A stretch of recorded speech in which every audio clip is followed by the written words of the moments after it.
दिल्ली के अंदर फरवरी के महीने में दिल्ली चुनाव के बाद नॉर्थ ईस्ट दिल्ली में स्पेसिफिकली बड़े लेवल पे दंगे हुए और जब हम गुजरात के दंगों के बारे में चर्चा करते हैं, मेरे जैसे लोग जो लोग दिल्ली में रहे, दिल्ली में पले बढ़े, हमारे लिए बड़ा मुश्किल होता है ये विजुलाइज करना, ये सोचना कि कैसे हो सकता है कि दो समुदाय के लोग जो अपने आसपास रहते हैं, एक दूसरे के त्यौहार मनाते हैं, एक दूसरे के साथ बिजनेस ट्रांजैक्शंस करते हैं, एक ही स्कूलों में जाते हैं, एक ही सिनेमा घरों में पिक्चरें देखते हैं, कैसे होता है कि ये दो समुदायों के लोग इस तरह से हैवान हो जाएं कि वो एक दूसरे की हत्याएं कर दें, एक दूसरे के घरों की महिलाओं की इज्जत लूट लें, एक दूसरे को पेट्रोल से जला के जिंदा जला दें। मगर इस बार दिल्ली के अंदर, दिल्ली का वासी होने के नाते हमने ये चीज अपने सामने होती हुई देखी है कि कैसे दिल्ली के अंदर धीरे धीरे धीरे धीरे धीरे धीरे माहौल इतना खराब किया गया कि सब लोग, पॉलिटिकल ऑब्जर्वर्स, इंडिपेंडेंट ऑब्जर्वर्स, समाज सेवी, सब लोग फरवरी के महीने में ये कह सकते थे कि भाजपा के नेताओं ने एक तयबद्ध स्क्रिप्ट के अनुसार दिल्ली के माहौल को इतना सांप्रदायिक कर दिया, इतना जहरीला कर दिया, इतना दूषित कर दिया था कि अब कभी भी दिल्ली के अंदर दो समुदायों के बीच में दंगा हो सकता है। और ये जैसे अमित शाह जी की भाषा के अंदर क्रोनोलॉजी को समझना जो है वो बहुत जरूरी है कि कैसे ये क्रोनोलॉजी हुई। जब भी हम बड़े बड़े युद्धों की बात करते हैं, हम कहते हैं महाभारत का युद्ध कैसे हुआ, कौरव और पांडवों के बीच में लड़ाई थी सत्ता को लेकर। रामायण में भगवान राम को वनवास क्यों हुआ, राजा दशरथ ने कहा था कि आप वनवास पे जाओ, इसलिए वनवास हुआ। मगर अगर क्रोनोलॉजी को देखें तो भगवान राम को वनवास इसलिए हुआ क्योंकि कैकेयी माता के पास एक महिला थी मंथरा, जो पूरे दिन कैकेयी के दिल में नफरत भरती थी, राम के खिलाफ नफरत भरती थी, भरत के लिए प्यार भरती थी। और मंथरा ने इतनी नफरत भरी कि भगवान राम को भी वनवास जाना पड़ा। नाम कैकेयी का ही आता है, मगर क्रोनोलॉजी समझेंगे तो मंथरा थी। महाभारत के युद्ध में कौरव और पांडवों का युद्ध हुआ, मगर क्रोनोलॉजी को देखेंगे तो उसमें भी एक दूषित आदमी था जिसने हर वक्त जहर भरा। वो थे गंधर्व के राजा शकुनी, गांधारी के भाई शकुनी, दुर्योधन के मामा शकुनी, जिन्होंने सिर्फ और सिर्फ नफरत भरी दुर्योधन के मन में और कौरवों के मन में। पांडवों के लिए सिर्फ नफरत भरते रहे और अंततः युद्ध हुआ। तो दिल्ली के दंगों की मंथरा और दिल्ली के दंगों का शकुनी कौन था? मुझे लगता है दिल्ली को समझने वाला एक एक आदमी कह सकता है कि दिल्ली की दंगों की मंथरा और शकुनी भाजपा के वो सब नेता थे जिन्होंने जहरीले बयान दिए। अनुराग ठाकुर हो,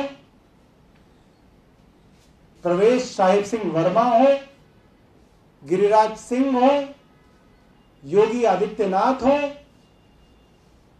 अमित शाह हो या कपिल मिश्रा हो, इन सब लोगों ने दिल्ली के अंदर सांप्रदायिक बयान दिए और एक संप्रदाय के अंदर दूसरे संप्रदाय के लिए नफरत भरी और खुल्लम खुल्ला भरी।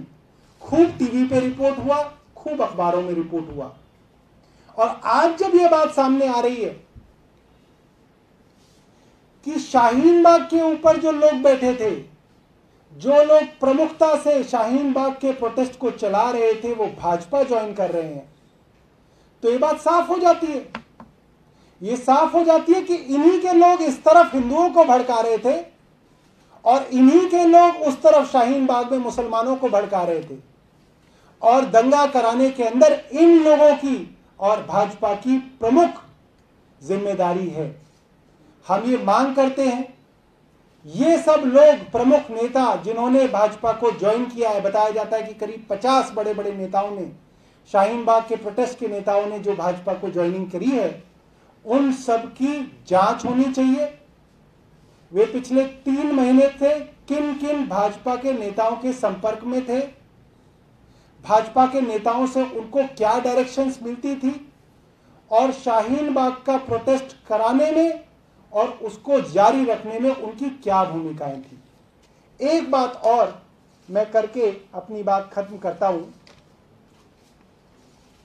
दिल्ली के अंदर जब शाहीन बाग का प्रोटेस्ट चल रहा था तो एक वक्त ऐसा आया, चुनाव भाजपा हार चुकी थी, शाहीन बाग का पूरा माहौल खड़ा करने के बाद भी हार चुकी थी, तो एक वक्त ऐसा आया कि 23 फरवरी को प्रो एंटी सीएए प्रोटेस्टर्स ने जाफराबाद मेट्रो स्टेशन के नीचे वाली सड़क के ऊपर धरना शुरू किया। ये 23 फरवरी की बात है और मैं जो फैक्ट्स आपको बता रहा हूं ये फैक्चुअल बातें हैं, ये वेरीफाइड फैक्ट्स हैं। इसके अंदर ये नहीं है कि ये मेरी कहानी है, ये एक सबके द्वारा मानी गई घटनाओं का मैं जिक्र कर रहा हूं। इसके अंदर कोई जिक्र काल्पनिक नहीं है, कोई भी घटना। 23 फरवरी को जाफराबाद मेट्रो स्टेशन के नीचे एंटी सीएए प्रोटेस्टर्स ने धरना शुरू किया।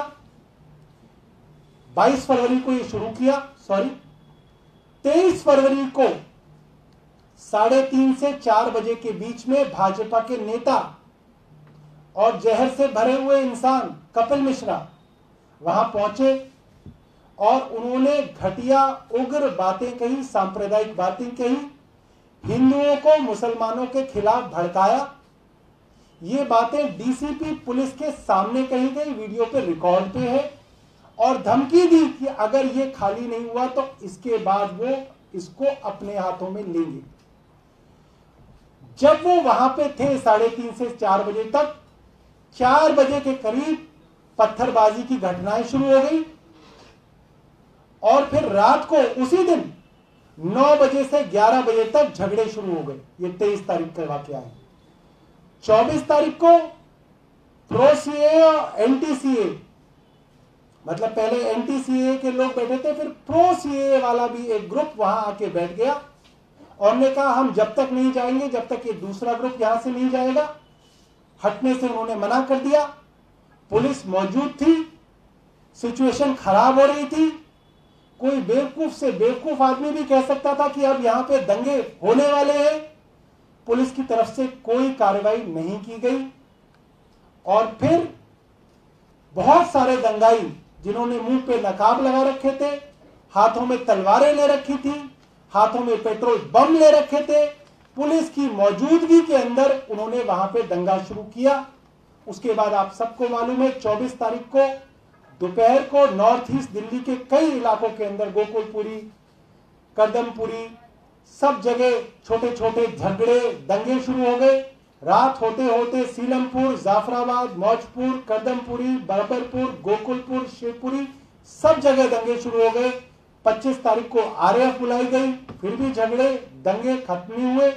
25 तारीख को यह सिलसिला चलता रहा और फिर ये जो सारी की सारी चीजें ऑन रिकॉर्ड हैं।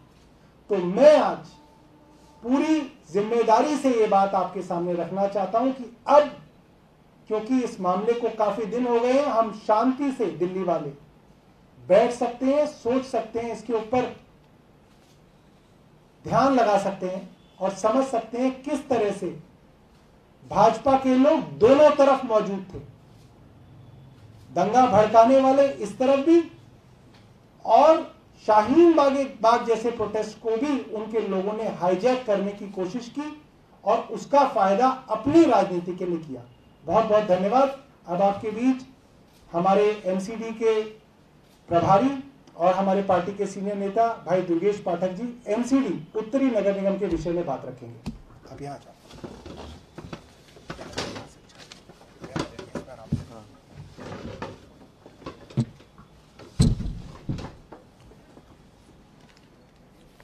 धन्यवाद सौरभ भाई।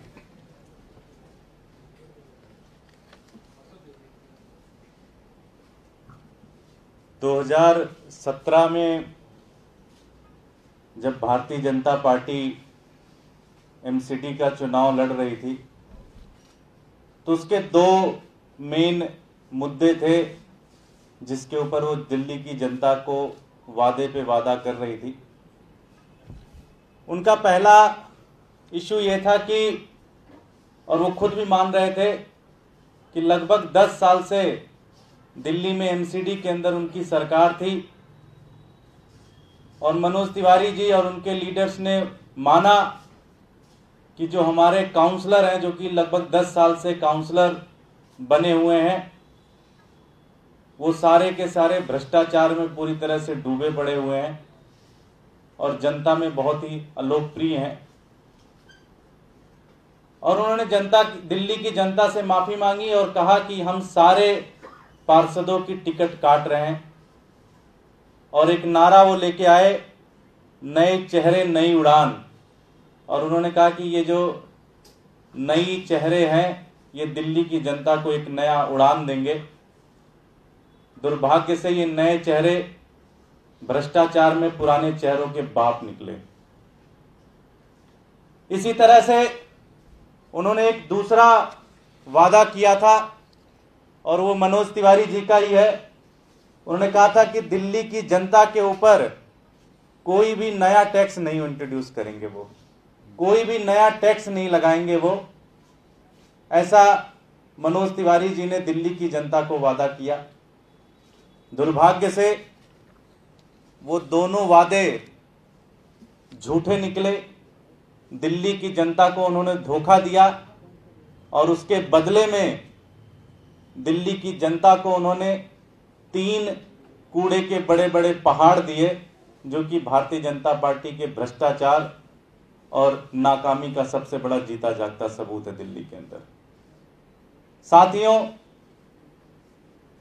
नॉर्थ एमसीडी की बात है। पिछले दिनों आप लोगों ने देखा होगा कि साउथ एमसीडी के अंदर इन्होंने कुछ टैक्स बढ़ाए, उस पर हम लोगों ने विरोध किया, विरोध प्रदर्शन किया।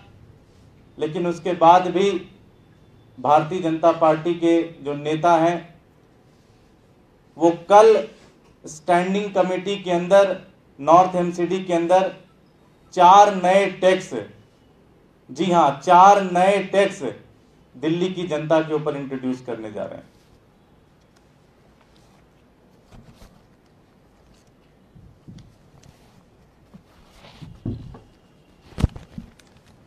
सबसे पहला टैक्स है प्रोफेशनल टैक्स, जो कि आज तक कभी भी लगता नहीं था।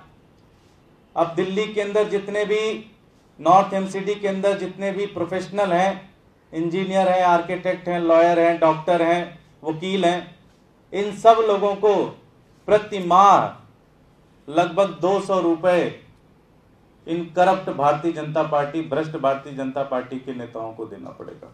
पहला टैक्स उन्होंने बढ़ाया। दूसरा टैक्स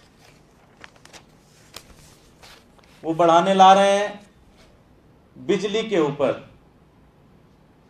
दिल्ली के अंदर एमसीडी का जो बिजली के टैक्स पे जो हिस्सा होता है उसको वो बढ़ाने जा रहे हैं और इसका परिणाम ये होगा कि दिल्ली के अंदर, जो कि अरविंद केजरीवाल की सरकार पूरे देश के अंदर सबसे सस्ती बिजली देती है, वो उस बिजली के रेट को बढ़ाने के लिए ये भारतीय जनता पार्टी के लोग बिल ला रहे हैं। अगर ऐसा हुआ तो दिल्ली के अंदर बिजली के रेट बढ़ जाएंगे। तीसरा बिल,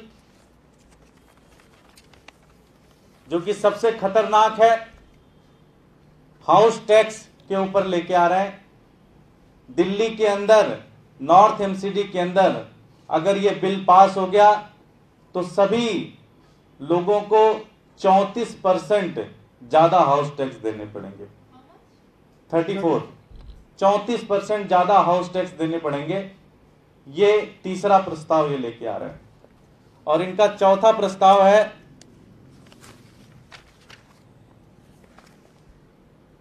ट्रांसफर, प्रॉपर्टी ट्रांसफर के ऊपर एक टैक्स ला रहे हैं, जिसके तहत अगर आप दिल्ली के अंदर मेरे जैसे, सौरभ भाई जैसे लोग, विकास भाई जैसे लोग, जो यंग लोग हैं, जमीन लेना चाहते हैं, घर बनाना चाहते हैं, तो उनको उसके ऊपर एक्स्ट्रा टैक्स देना पड़ेगा, जिससे दिल्ली के अंदर जमीन खरीदना और महंगा हो जाएगा, प्रॉपर्टी खरीदना और महंगा हो जाएगा। ये 4 नए tax Bharatiya Janata party north MCD के अंदर दिल्ली की जनता के ऊपर, ये 4 टैक्स कल वो स्टैंडिंग कमेटी के अंदर लेके आ रही है, जबकि उन्होंने वादा किया था कि वो दिल्ली की जनता के ऊपर एक भी नया टैक्स नहीं लेके आएंगे। तो दिल्ली की जनता को भारतीय जनता पार्टी का इससे ज्यादा बड़ा धोखा नहीं हो सकता। हम इस मंच से, प्रेस वार्ता के माध्यम से आम आदमी पार्टी ये मांग करती है भारतीय जनता पार्टी के सभी नेताओं से कि ये बिल आप ना लेके आए, ये सारे प्रस्ताव आप ना लेके आए, अन्यथा आम आदमी पार्टी के पास कोई दूसरा रास्ता नहीं बचेगा।